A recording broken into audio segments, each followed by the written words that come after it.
শেখ শাহজাহানের বিরুদ্ধে মূল সাক্ষীকে শেষ করে দেবার চক্রান্ত শাহজাহানের নয়, এটা আইপিএস লেভেলের কোনো বড় মাথার চক্রান্ত। সময় হলে সব বলবো। বিস্ফোরক দাবি বিজেপি নেতার। শেখ শাহজাহানের মূল সাক্ষী ভোলানাথ ঘোষকে শেষ করে দেবার চক্রান্ত হয়েছিল, কিন্তু শাহজাহানের কপাল খারাপ, তিনি বেঁচে গেছেন, কারণ তিনি সিট বেল্ট পরেছিলেন। না হলে এই প্ল্যান সফল হতো। তবে এই শেষ করে দেবার চক্রান্তের পেছনে কোনো বড় মাথার হাত আছে। তিনি একজন আইপিএস লেভেলের। এর আগেও ওই আইপিএস শাহজাহানকে সারেন্ডার করিয়েছিলেন। এটা তারই মাথার কাজ। শেখ শাহজাহানের 7 পুরুষের ক্ষমতা নেই এত বড় প্ল্যানে শেষ করার। পুলিশই মোবাইল টাওয়ার ট্র্যাক করে এরকম নিখুঁতভাবে শেষ করে দেবার চক্রান্ত করেছে।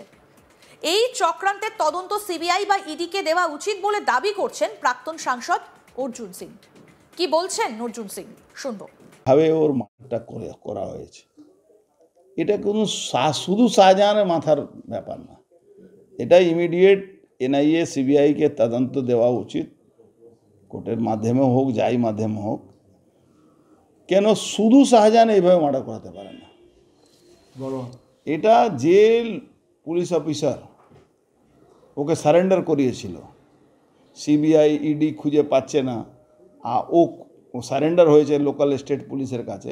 আমি জানি এখন নাম প্রকাশ করছি না, সময় এলে ঠিক নাম প্রকাশ করবে, কি কবে, কোন সময়, কটার সময়, কোথায় গাড়ি দাঁড়িয়েছিল, কী করে উঠলো। এ বড় মাথার খেলা, এ শুধু শেখ শাহজাহানের খেলা না, নিশ্চয়ই আইপিএস আছে। আইপিএস কি আছে? আইপিএস বড় পোস্টে আছে, সেই পুলিশের। আইপিএস তো পুলিশের বড় পোস্টেই হয়। কোন খেলা? এই যে ওকে সারেন্ডার করানো, তারপরে এই যে ঘটনাটা, সাক্ষীকে মেরে দেওয়া, এটা ছোটোখাটো মাথার ব্যাপার না। এটা পুলিশের বড় যারা ক্লেভার মাইন্ডেড, যারা এইসব অপারেশন করে। আইপিএস আছে, র্যাঙ্ক আমি এখন বলবো না, আমি ঠিক সময় এলে আর 1-1.5 মাস পরে আপনি জিজ্ঞেস করলে বলে দেবো কারা ছিল। মানে আপনি যেটা বলছেন শাহজাহানকে যে সারেন্ডার করানোর কথা যেটা বলছেন, শাহজাহান যখন সারেন্ডার হয়, শাহজাহান তো অ্যারেস্ট হয়নি। এই নাজাটের একটা রোডের কাছে ওকে সারেন্ডার নেওয়া হয়েছিল। ও এসে পুলিশের গাড়িতে, একটা গাড়ি থেকে নামলো, পুলিশের গাড়িতে উঠে গেল। তো যে করিয়েছিল নিশ্চয়ই সে শুনতে পারছে আমার কথাটা, সেই কিন্তু এইটাই তার মাথায় উপজ, এ শাহজাহানের মাথার উপজ না। কোনটা? না, শাহজাহান তো আছেই, মানে বুদ্ধিটা অন্য লোক দিয়েছে। হ্যাঁ, পয়সা লোক শাহজাহান আছে, কিন্তু বুদ্ধিটা ওই বড় মাথার খেলা আছে, ছোট মাথার খেলা না এটা। এইভাবে পশ্চিমবাংলাতে মানে ফার্স্ট কেস এভাবে, তো মানে এটা তো বোঝা যাচ্ছে কি বড় খেলা হয়েছে এর মধ্যে। কিন্তু কপাল শাহজাহানের খারাপ, কি অসল যিনি সাক্ষী তিনি মারা যাননি, তিনি বেঁচে গেছে।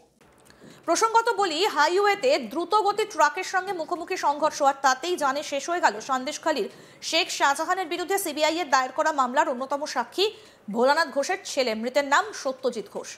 দুর্ঘটনায় মৃত্যু হয়েছে গাড়ির চালকেরও। বুধবার 10 ডিসেম্বর দুর্ঘটনাটা ঘটেছে বাসন্তী হাইওয়ের ওপর বয়ারমারি এলাকায়। মামলায় অন্যতম সাক্ষী গুরুতর জখম ভোলানাথ ঘোষকে ভর্তি করা হয়েছে মিনাখা হাসপাতালে। জানা গিয়েছে, এদিন বসিরহাট সাব ডিভিশনাল আদালতে অন্য একটা মামলার সাক্ষী দিতে গাড়িতে যাচ্ছিলেন ভোলানাথ ঘোষ এবং তার ছেলে সত্যজিৎ ঘোষ। বাসন্তী এক্সপ্রেসওয়ের ধারে একটা পেট্রোল পাম্পের কাছে ভোলানাথ ঘোষের গাড়ির সঙ্গে মুখোমুখি সংঘর্ষ হয় একটা ফাঁকা ট্রাকের। ঘটনাস্থলেই জানে শেষ হয়ে যান ভোলানাথ ঘোষের ছেলে সত্যজিৎ ঘোষ এবং গাড়ির চালক শাহানুর মোল্লা।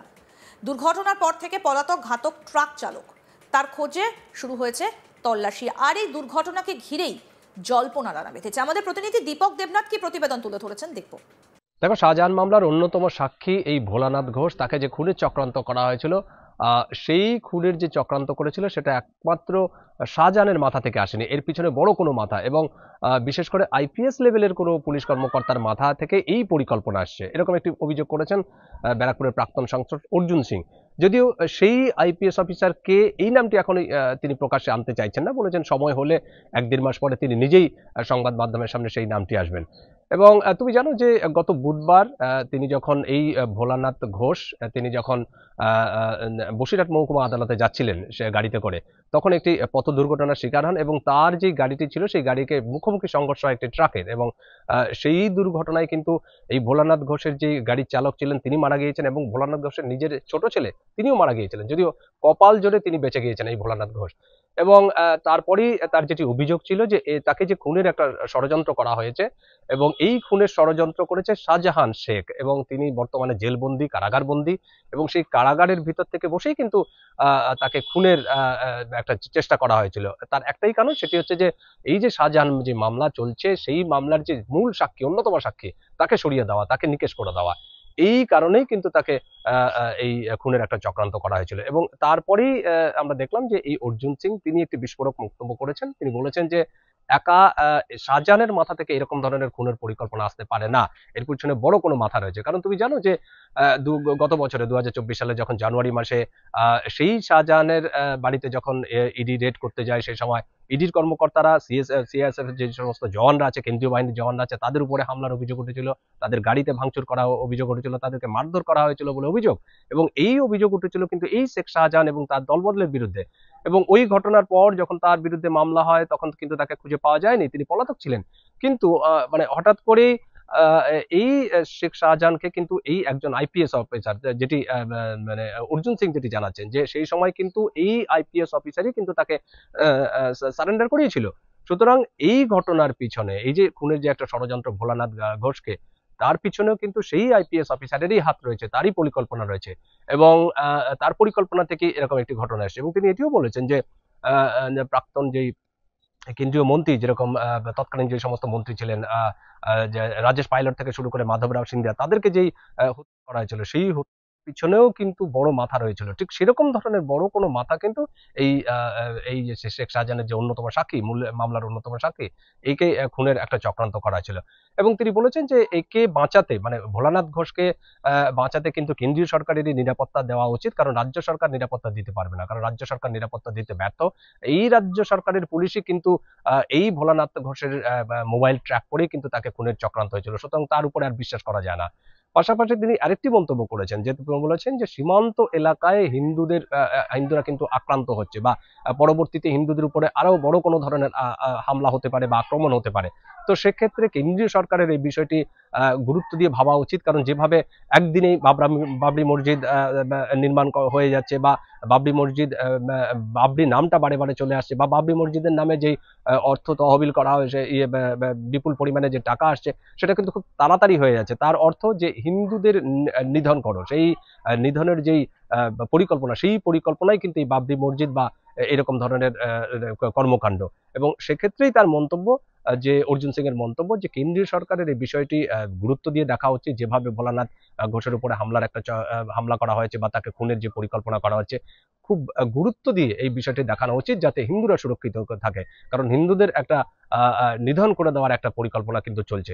সব মিলিয়ে অর্জুন সিং এর এই যে বক্তব্য বা মন্তব্য, যাই বলো না কেন, এটি কিন্তু খুব গুরুত্বপূর্ণ, খুব তাৎপর্যপূর্ণ একটি মন্তব্য। কারণ সেই ঘটনার পরে কিন্তু ভোলানাথ ঘোষ নিজেই বলেছেন যে এই ঘটনার পিছনে শেখ শাহজাহান রয়েছে। ইতিমধ্যেই তাদের বেশ কয়েকজনের বিরুদ্ধে মামলাও, নতুন করে মামলা করা হয়েছে, খুনের ষড়যন্ত্র অভিযোগ আনা হয়েছে, এবং এরকম একটি পরিপ্রেক্ষিতে কিন্তু অর্জুন সিং এর এই মন্তব্য। আরো আপডেট পেতে দেখতে থাকুন আজ তাক বাংলা, সাবস্ক্রাইব করুন, নোটিফিকেশন পেতে বেল বাটন অপশন প্রেস করুন।